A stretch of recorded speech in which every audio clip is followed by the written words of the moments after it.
Dans 3, 2, 1, action! Snap!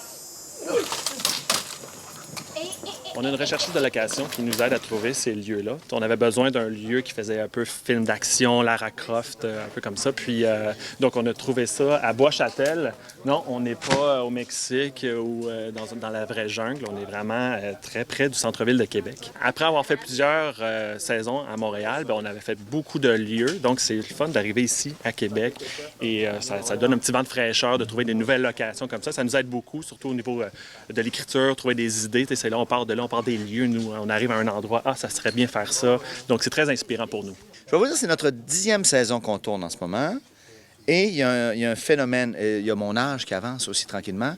Tout ça se mélange agréablement dans mon esprit. Et je l'ai discuté à dire que si cette saison-là est vraiment différente des autres. C'est comme, oui, un effet jour de la marmotte. Et il faut être honnête, hein, on a 3 ou 4 blagues dans notre besace. Et là, on répète constamment les mêmes choses. J'ai un répertoire assez limité, on s'en aperçoit, mais qui fonctionne quand même bien, ça, je me l'accorde. Moi, je roule à 4 ou 5 faces.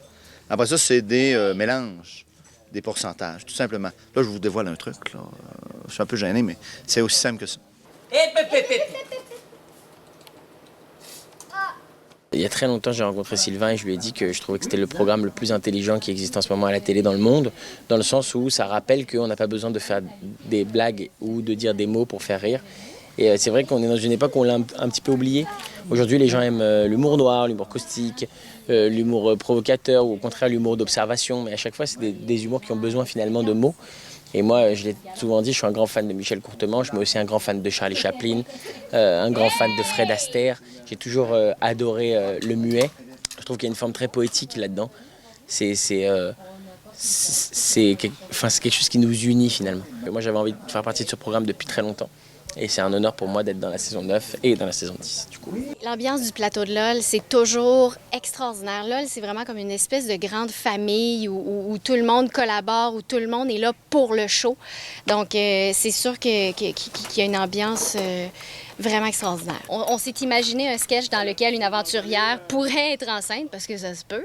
Et puis, comment ça pourrait affecter sa réalité à elle, en fait. Et je pense que ça se peut. On va faire un film. On fait un film? On fait un film? Oui, on fait un film. Le flash, c'est qu'on voulait faire une production qui pouvait s'exporter partout à travers le monde, en humour, des sketchs, et évidemment sans dialogue, parce que c'est pas du muet, on s'entend, c'est sans dialogue. Puis les comédiens qu'on avait trouvés ont fait le jeu parfait, donc la recette a très bien fonctionné. On est rendu à plus de 3000 clips de fait, là, quand même. C'est quand même tout un catalogue. Puis écoute, c'est bien reçu un peu partout à travers le monde, c'est qu'on est très heureux.